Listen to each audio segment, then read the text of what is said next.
Bam! Hey everybody, it's Michael Skeleton here. Today I'm going to be unboxing Edge of Darkness. This was from Kickstarter, and this was one of the first pledges I went all in and got everything for. So let me show you what all came. We got the base game here. This box is huge. We'll take a closer look in a minute. We've also got metal coins here. We'll take a closer look at that later. We've got 300 extra card sleeves for the game. These will be especially good for Mystic Vale, which we've wanted more sleeves for. And then we've got the expansion here. Put it up there. Sands of Dunestar. So this box is much more like a normal game box, maybe a little smaller than a normal game box, whereas this guy is huge. So let's clear it all out and look at this. Alright, so a little background about the game. This funded in March of 2018. It was expected to deliver in June of 2019, and it is currently the end of July when I got it. So not too bad.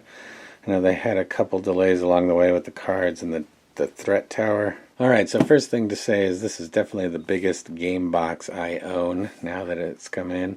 My wife received the shipment and was wondering what the heck was in the box. Because it's pretty heavy. And one thing that I didn't realize, even though I'd seen pictures of the box and all that, is how deep it is. This is super deep. I don't even know, 10 inches maybe. So there's a lot of game in this box. So as you notice, all the sides of the game box have different art. It's hard to kind of maneuver it, and then I'll show you the back real quick. So the game's for 1 to 4 players, plays about 60 minutes, 14 and up. It was designed by John D. Clair and published by AEG via Kickstarter. It's part of the Cardcraft system as Mystic Vale and Custom Heroes. I'll show you the last edge right there. Alright, so let's open this sucker up and see what we got. Okay, I will say it's even hard to just pull up. So, hopefully that gets easier. And I'm not sure if you can tell, but there is like a glossiness to some parts of the art. So that's kind of cool. Not the biggest deal in the world, but still cool. Alright, so we open it up. What do we got here? This is really hard to get the whole box in the shot. So I'll be holding things up, and then once we get deeper down, maybe I'll move the box. So first thing is a thank you for backing the Edge of Darkness. Looks like it's got sort of an explanation of what all these pieces are. I know a lot of these were stretch goals. Solo play rules. And the threat cubes became PVC, not wooden, which I know some people don't exactly like, but I don't think I'll mind. So that was the first thing on top. Then we've got the rule book itself. Same nice art as on the sides. Full color, glossy, big. Here's all the pieces. I'll probably need to refer to that later. Yeah, let's see how many pages it is. 20. The last one's got nothing on it. That's an addendum for the last 2 pages. So it looks like it's about 20 pages, or 18-ish. And we've got the Edge of Darkness Player Handbook. Let's see what this is. Alright, so that's an explanation of all the guilds. Advice on strategy. Chapter 1, Chapter 2. Alright, so this gives you kind of a campaign of which locations to play. Oh, and there's Tale 2. So a couple different stories with different chapters. I didn't even realize this was a thing, and it's got up here the difficulty and the complexity. So that's kind of nice. Okay, and then it's got a detailed explanation of all the different locations with paragraphs explaining what it does, not just the symbols on the cards. So that's always handy when games have that, and there's a lot of locations, and locations are kind of the basis for this game. Here we've got the Voiceless Guild solo rules. Let's do the first page, so components, setup, how to play. Looks like we got 7 pages and the credits. Nice. So that was all the paperwork in the game. Alright, so we've got our first board here.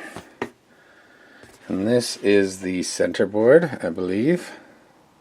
Yes, so this tracks the rounds. This has your deck that everyone shares and the discard. And that'll go on the middle of the table.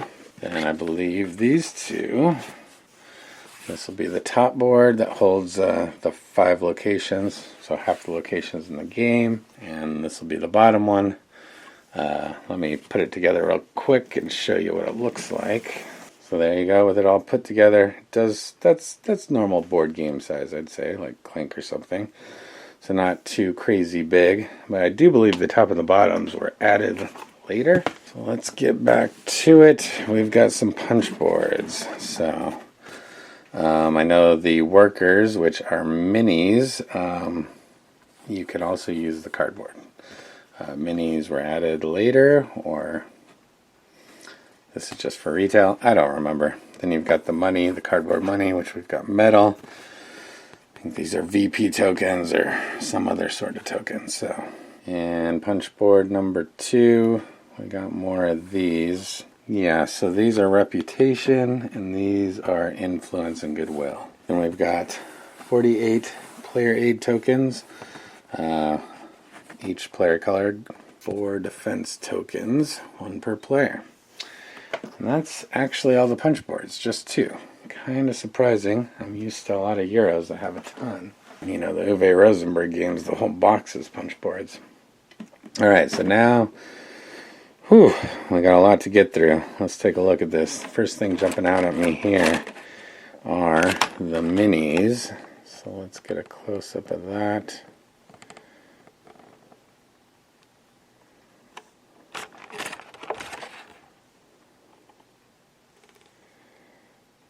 Alright, so I'm looking at the cheat sheet for the Kickstarter, and it says each guild has 5 male and 5 female agents for a total of 10.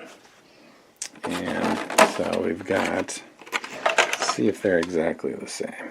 Yep, they're exactly the same. So we've got 4 packs of minis.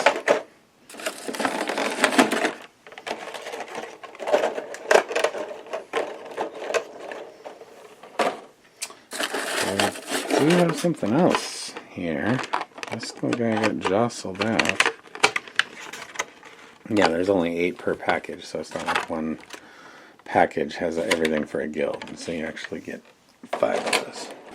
And, oh, so that was the start player marker right here. It's a hand, let me see here. It's a hand holding a torch. And then this guy right here is the round marker. Purely cosmetic. Definitely don't need those. Actually don't play a whole lot of games with minis, so I'm kind of excited for this. And here we've got 3 containers for the chits. So they stack. I know in the Kickstarter they showed them as round. These are rectangular. Definitely easier to store. Round ones would be a little awkward, but I will show you. So those hold your reputation, influence, and goodwill, and coin tokens. What do we have smashed in on the side? Alright, so we've got 2 player boards here. We've got the Purple Guild. Apologies for not knowing their name. And the green, and it is double layered. I'm trying to see if I can angle it enough, but right here it's got recesses. Same thing along this track, here and here, and they seem fairly thick, pretty good quality. So let's put those back. So moving on, I think logically we should go to the right hand side. So,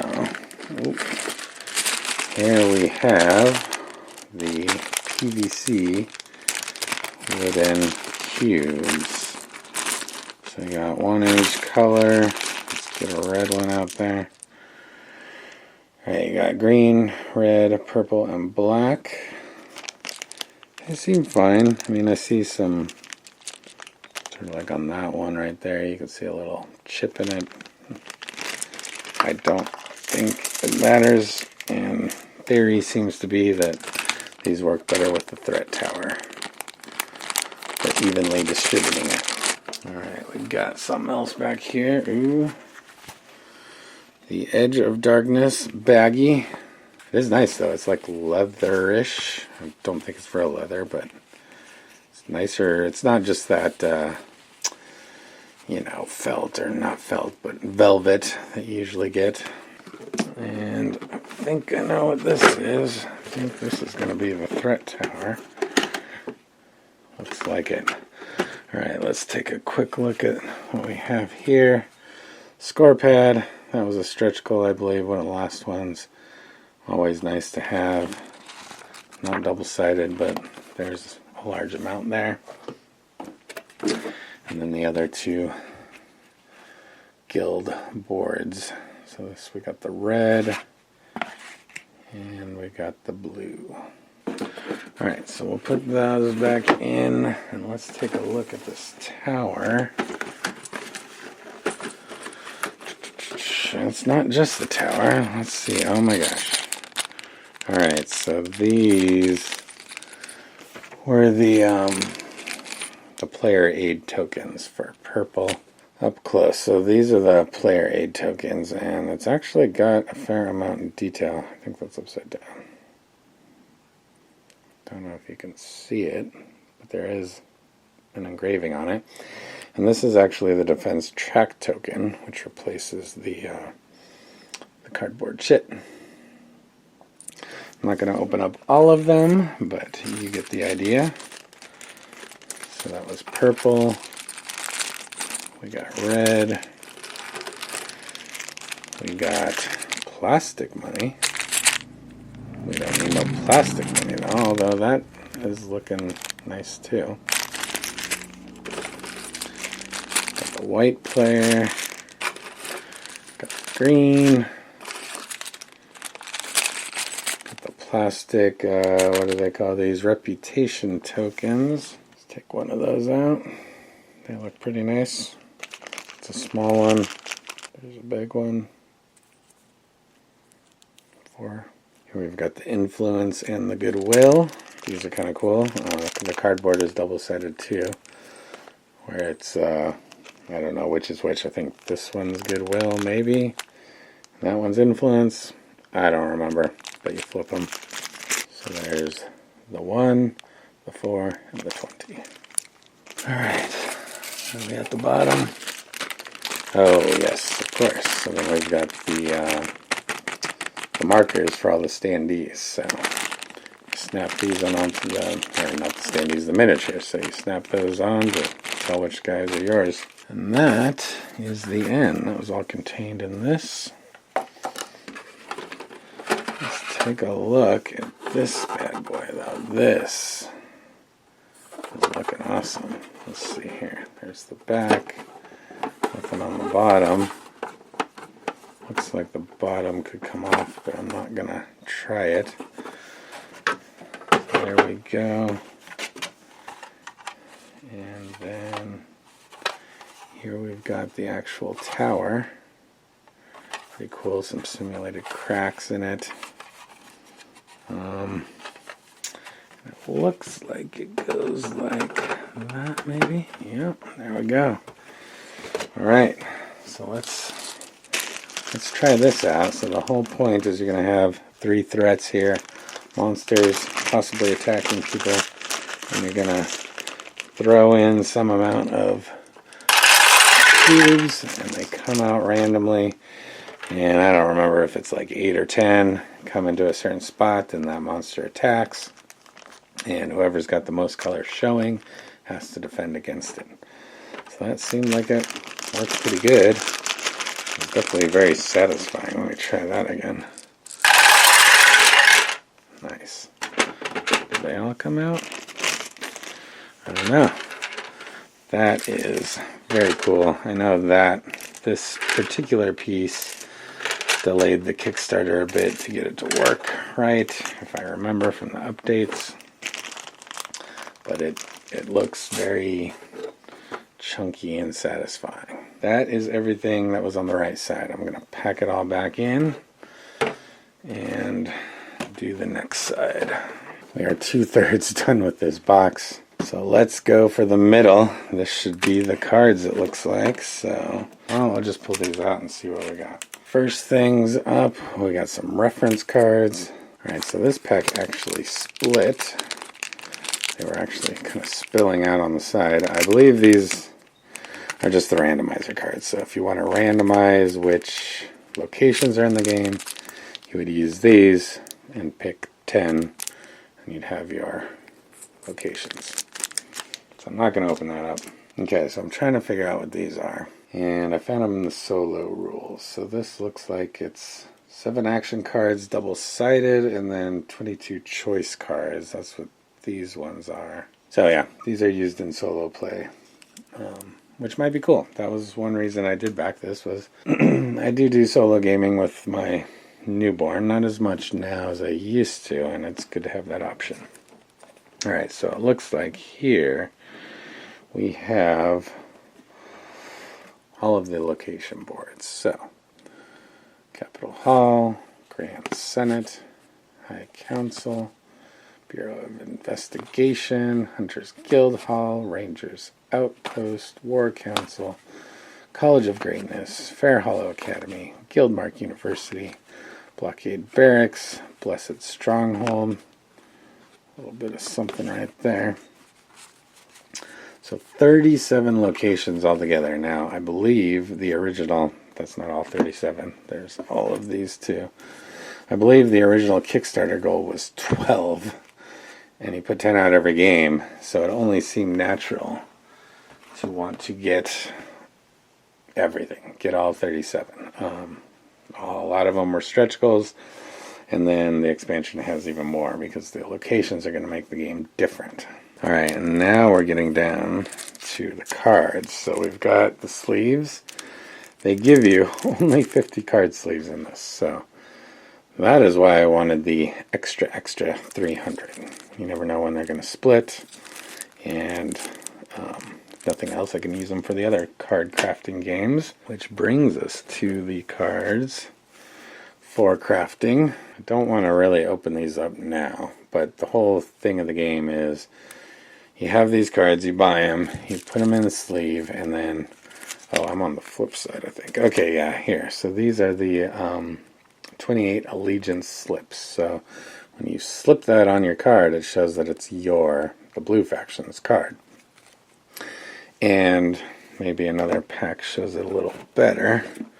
Holy moly.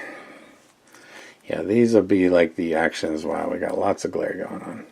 But this will be like the card you buy or get during your turn. You'll sleeve it, and then when you draw this card, you'll be able to use it for that action.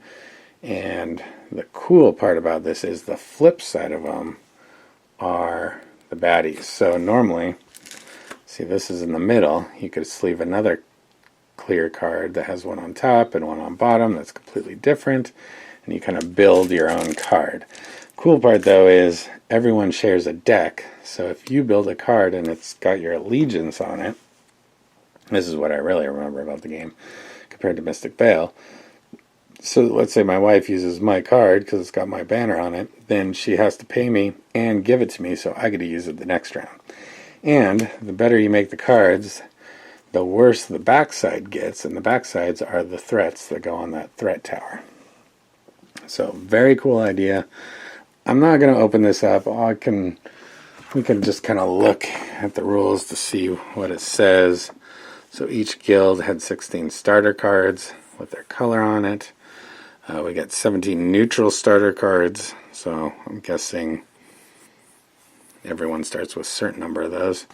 The 28 allegiance slips that I showed you with your banner. Then you've got 286 double-sided card advancements. Contacts, and threats. So that's mostly what I was showing you there. But I'm sure somewhere in here are the starter ones too. But I don't really want to get into that. And I was trying to see, these caused them problems for doing it double-sided. It wasn't as easy as Mystic Veil. So I know that delayed it a bit. I was trying to see if they had a film on it. I don't think they do. Mystic Veil always had a clear film that over time would kind of get wrinkly and you'd peel off. But there was always that big warning on the top of the box that said, you know, don't worry about peeling all your cards. And I didn't see that. So anyways, that's what we got. That is everything in the base game box. I am going to try and figure out how this all goes back in. Now that I got the box open, I'm going to put the 300 extra sleeves I got inside there. Keep them safe. And I'm also going to put the metal coins, but first I'm going to pull one of each out. These are just super cool. We've got 1, 4, and 10. I think they said they did 4 because 4 coins equals a victory point, if I remember right. And I mean, the detail is awesome. And then you flip them over. They've got a little emblem on them. So I am very happy with these metal coins. The clink to them feels really nice. They got a little weight to them. So I am going to put these into the base game box as well.